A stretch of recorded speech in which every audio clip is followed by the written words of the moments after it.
Ready whenever you are. Thank you. Good evening, Senator Young, Assemblyman Farrell, and distinguished members of the committees. My name is Mario Mussolino. I'm the Executive Deputy Commissioner at the New York State Department of Labor. Thank you for this opportunity to briefly highlight some of the areas and programs that the department is involved in, starting with minimum wage. Governor Cuomo continues to improve the business climate and ensure New York's workers share in the benefits of our growing economy, including paid family leave and a livable minimum wage. In 2013, the governor successfully fought to raise the minimum wage from $7.25 an hour to $9 per hour over 3 years. Since that increase didn't apply to tipped workers, in 2014, the governor directed the labor commissioner to impanel a wage board that resulted in an increase to the minimum hourly wage to $7.50 an hour for tipped workers. In 2015, the governor took up the fight for fast food workers, directing the creation of a new wage board that recommended fast food workers be paid $15 minimum wage. Now the governor wants to enact a $15 minimum wage for all New Yorkers, a proposal that's based on what it costs to live in New York State, and one that will keep New Yorkers and their families out of poverty while increasing their spending power. The benefits to the economy are clear. Our projections indicate that the proposed increase in the minimum wage outside New York City will generate $9.2 billion annually in increased wages. In New York City, it will increase or create $6.5 billion annually in increased wages, for a total of $15.7 billion in fuel for the state economy. History shows that increasing the minimum wage has not caused job loss. On the contrary, in 6 of the last 7 wage increases have resulted in more jobs. Raising the minimum wage leads to lower worker turnover rates, higher productivity, and higher consumer spending, which makes up more than 70% of the economy. The end result is economic growth. The governor is proposing a phased-in schedule that will see the minimum wage reach $15 on December 31st, 2018 in New York City, and on July 1st, 2021 in the rest of the state. That will give businesses a full 3 to 5 years to prepare. With respect to our enforcement actions, the Governor's Exploited Worker Task Force is a multi-agency effort focused on uncovering mistreatment of workers in industries known to be prone to abuse.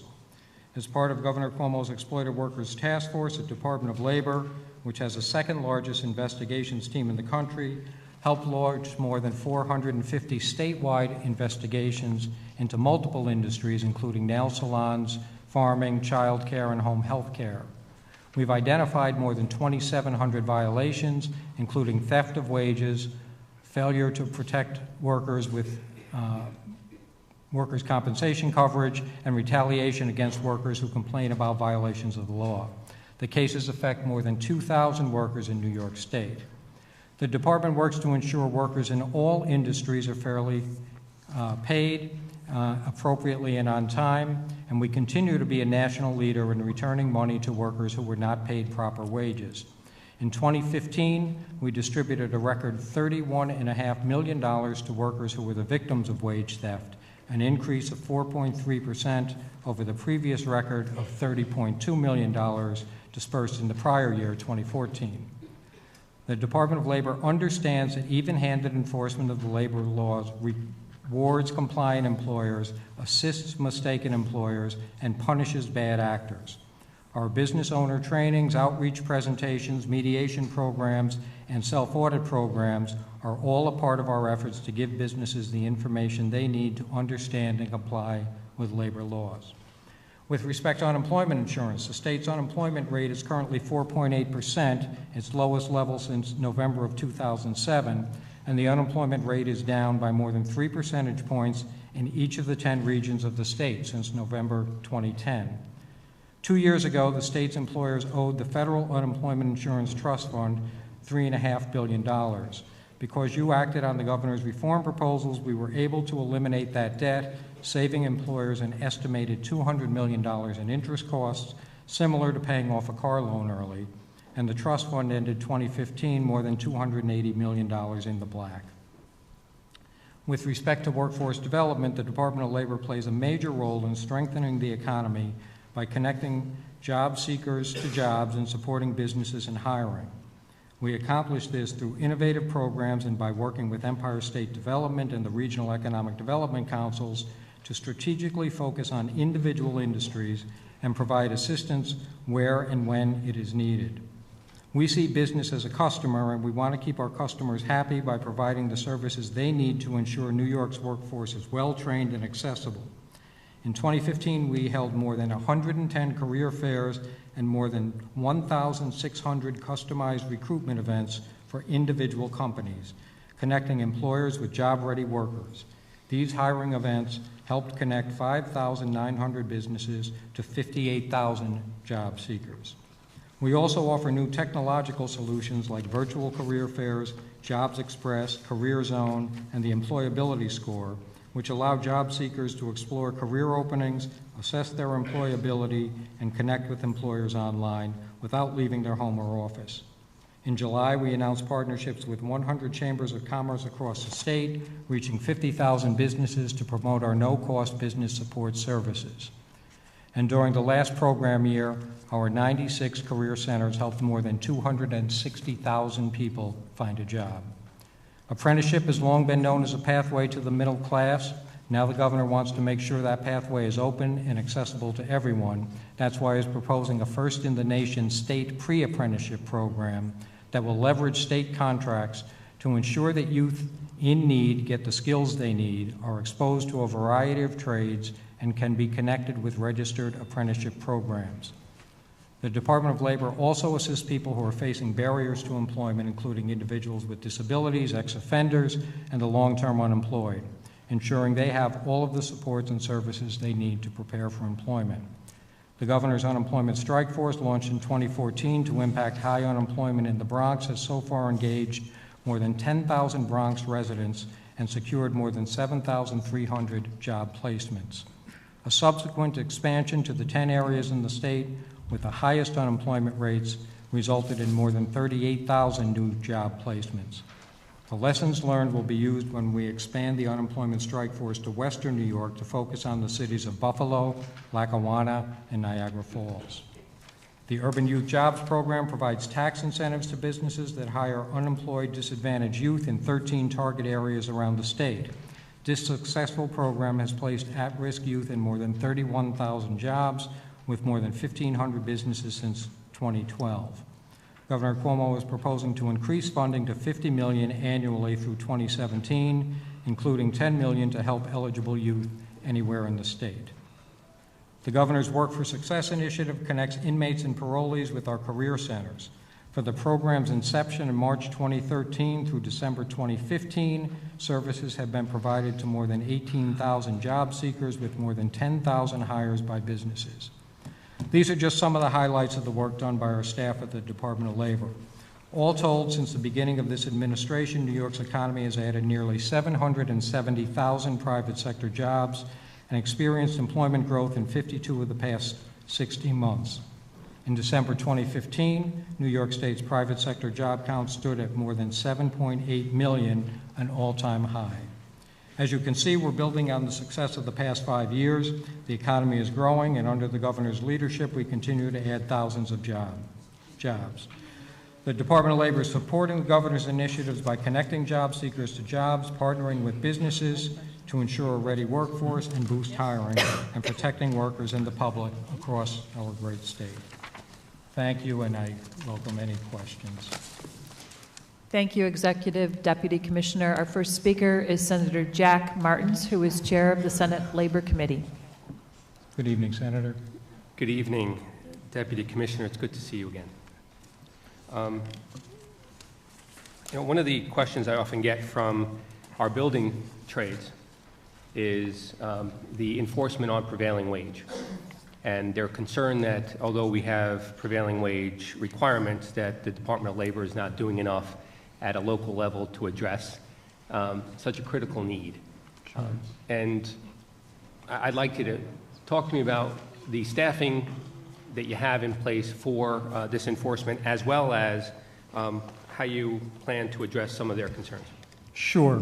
And we get those questions all the time as well. Enforcement of prevailing wage is a big issue with the building trades, as you are well aware.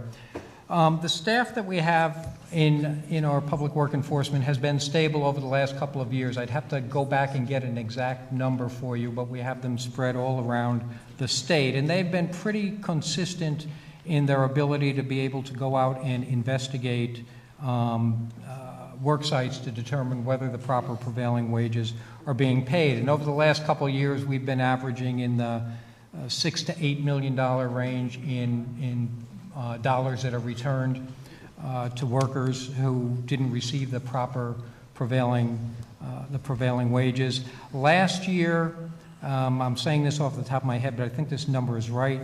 We were able to provide about 13,000, a little over 13,000 wage schedules for projects out there. That's a record. That's a really high number out there. So we're seeing, I think, actually pretty decent compliance. It's certainly not 100% compliance at all, but I think we're seeing strengthened compliance. One of the, this is not a formal measure, this is a very informal measure, it's almost anecdotal. Primarily, our staff responds to complaints, and they're pretty good at responding to complaints and doing those in a timely fashion. But we also do have staff members who don't just respond to complaints, they go out and do proactive enforcement. They quite literally drive around to job sites and check and see if the wage schedules are appropriate, et cetera. And this was, again, an anecdotal conversation I had just very recently. In the past, their average violation rate in these kind of random checks ran in the 1/3 to 40% range, and over the past year as they've been doing those, we've seen it much lower. It's more in the 10 to 20% range. So it's actually kind of a good news story with that. I appreciate that. I'll be happy to share that with the building trades. They'll be happy to hear that as well. Thank you very much. And of course, any cases they have, we will take a look at. Well, you know what, that's also reassuring because that, frankly, has been exactly the complaint. But, you know, let me ask you this.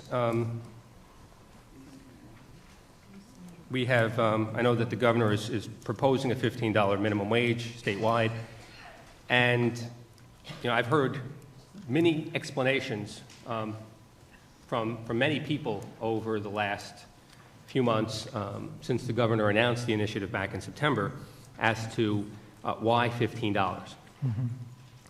And some have actually said that that is a proper indexing for inflation if we went back and looked at minimum wage. But I think you and I both know that that's not true. If we went back and looked at minimum wage going back to 1962, or pick dates in 1968 or 1970, which is traditionally looked at as the highest point for value as far as wage, we would see that the values are actually $9.03, $10.90, and $11.30 respectively. And you know that because we've just had these discussions in the past. Can you give me, from your perspective, where the $15 value came from? Sure. It's a couple places, and I want to start first. Well, actually, I'll come back to the issue of the inflation adjusted. The reason for $15 really came from the analysis that was done by the Fast Food Wage Board last year, which looked at the cost of living. What does it cost to live in New York State? They examined a number of different studies that were out there, got a lot of input from a number of different organizations and economists, and they came up with a wage in 2015 of $15.91 an hour, a statewide wage of $15.91 an hour for 2015. I want to highlight the point, and I know that you know this, but remind folks that the proposal that the governor has put forward isn't about a $15 minimum wage in 2015 or in 2016 now. It's a long tail ramp up.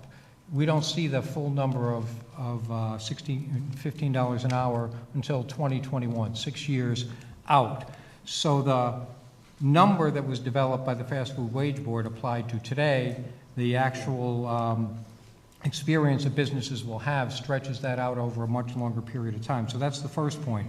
And the second point I want to make, and the governor has noted this, and I think it was in his State of the State book, that taking the minimum wage from 1970 the Division of the Budget did an analysis, stretching it out through 2021, taking the consumer price index and adjusting it for New York State factors. And they also came up with this wage that put it in the $15 range. So that analysis done by the Division of the Budget, it's footnoted in the book, gets you to that number as well. But the basis was, to get back to my original statement, the basis was what it cost a family to live in New York State. I don't think there was any intention to say that 1970 was, the best year for income equality in the state or anything like that. The point was only to say that it's relatively equal to what it was in those times. I see that I'm out of time, but... Did he get 10 minutes? He is chair, so he should get 10 minutes. Oh. Thank you. Keep going, Jack. Thank you. I found 5 minutes. So let's talk about the tail. You mentioned a tail, $6 an hour increase. The last time we did a minimum wage increase was $9 an hour from $7.25. It was phased in over 4 years. And, frankly, I see that you said that the governor fought it. There were members of this panel and this legislature that fought just as hard as the governor did for a $9 minimum wage. And even for those of us who may be open to a minimum wage increase at this point, we're still left waiting for an explanation from the department as to how you arrived at those $15. And if the Division of Budget did come up with a $15 figure, and Deputy Commissioner, you know as well as I, you've been invited, and the department's been invited a number of times to Senate hearings to discuss a $15 wage, not only for the wage board to explain, but also to a committee hearing.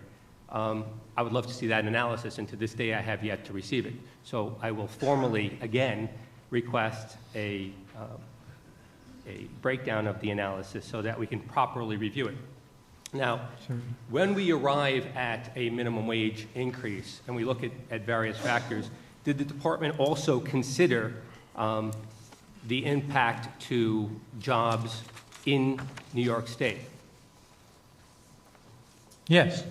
All of the information, all of the data, the wealth of studies that have been out there to address the issue of minimum wage show that increases in the minimum wage do not have a negative impact on job growth. There are 70-plus studies that have been reviewed. The U.S. Department of Labor did what's known as a meta-study, looking at various studies that have been conducted over the decades, looking at the impact of increases in minimum wage. Their conclusion was that increases in the minimum wage do not have negative impact on job growth at all. We've looked at studies that compared cross-border. There was a study that I think is fairly well known between New Jersey and Pennsylvania. When New Jersey had increased its minimum wage, Pennsylvania had not.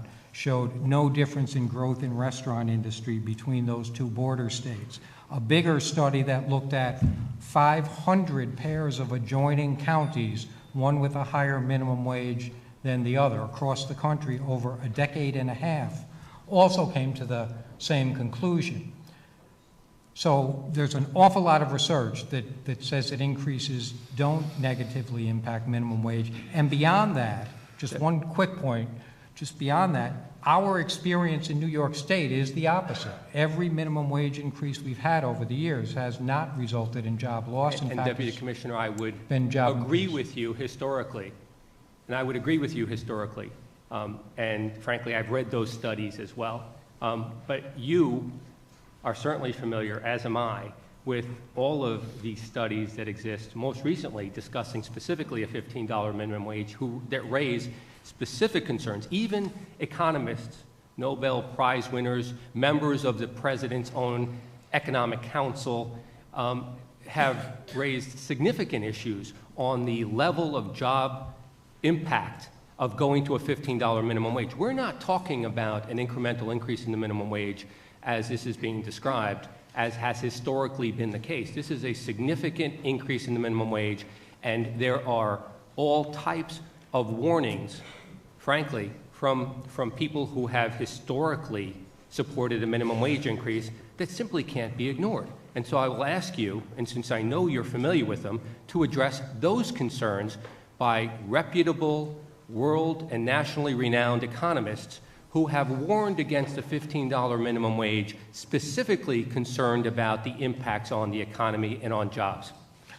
Well, again, Senator, I would have to revert back to the fact that the studies that have been out there that show the actual practical experience show that there are increases in jobs with respect to minimum wage. And I don't think it's always helpful to use anecdote, but I'm going to give one anecdote because it's very recent and it is relevant. There was an article that appeared in the Puget Sound Business Review. And the reason I mention that is because the title of the article was Apocalypse Not, the Losses That Didn't Occur. And it talked about the increase in the minimum wage to $15 an hour in Seattle. And this is very recent. And the interesting part of that article was that it talked to one of the restaurant owners who was leading the charge against the minimum wage increase in Seattle. He owns a couple of restaurants there. And the tenor of the article is him saying, I was wrong. And it showed the statistics that the growth in the restaurant industry in Seattle has been as robust since the increase as before it. And he called himself naive for the position that he had held before and the belief that people would raise minimum wage on their own. So that's an anecdotal experience where that's occurring already. Again, I realize it's an anecdote, but I think there's an awful lot of evidence that because minimum wage increases generate more income amongst low-income people who spend it in the economy, high-velocity dollars as economists refer to it, that there is a beneficial effect that comes along very much. Low-income people get money, they are going to spend it locally. That's what occurs. So there are two sides to that sort of equation when we're implementing a minimum wage increase. No, I appreciate it, Deputy Commissioner. I do have other questions. I see that I'm out of time, but we will continue our conversation. Thank you. Mr. Chair, we will be able to come back to you. Okay, thank you. So, Ms. Sumley? Yes, we do. We have with us, with enjoyment, Ms. Fahey and Crystal People. Also, we have available to speak now, Assemblyman Bronson. And with your indulgence, Mr. Chair, I'd like to announce that Senator Leroy Comrie also has joined us tonight. Thank you. Thank you. Deputy Commissioner, I want to turn our discussion to the Workforce Investment and Opportunity Act and how the state is interplaying with that federal requirement. In the governor's budget, there's a net decrease of $1.9 million for our WIOA programs. First of all, let's look at where we're at today. How many folks do you, if you know, are participating in those WIOA training programs? Sure. There are, well, a couple of things. Let me talk about I'll give you the budget number first and then I'll give you the answer to that. Okay. What used to be known as the Workforce Investment Act and now is WIOA, the Workforce Innovation and Opportunity Act, has been reduced nationally. That's the major federal funding source. It used to be in New York State about $300 million a year. In actual dollars that are going to come into the state this year, it's about $171, $172 million, give or take. So over time, there's been a real erosion in that federal funding source. Last year, we had I believe 420,000 people who participated in our one-stop career centers around the state. Of that amount, about 250,000 of those folks obtained jobs during the program year. Okay. And what do you anticipate with the decrease in funding where we're going to be next year?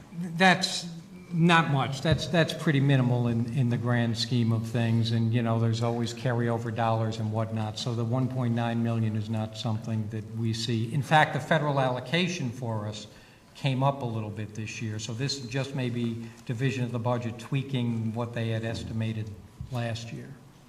You and I have had a lot of conversation about this. You came up to a roundtable in Rochester, which I appreciate. reality is this state is spending hundreds and hundreds of millions into the billions of dollars in economic development investment, which is a good thing for us to be doing, to turn our economy around. But we're not spending a corresponding amount in workforce development. And the reality is, as we have a skills gap, we have folks that we want to have work out of poverty from cradle to career to get good paying jobs with benefits. We have in the Rochester area amazing emerging workforces. Can you explain to me how the governor's proposal of, I think it's $2 and $3 million in the SUNY and the CUNY, how is that going to impact the workforce development to get folks to a place where they can seize upon the opportunities that we're creating in the economic development investments? Sure. And we have discussed that, and I appreciate being able to come out and participate in the roundtable that you sponsored a couple of months back. You know, I think we've really got to, when we're looking at workforce development programs in the state, I really do think you've got to look at the whole array of programs that are out there.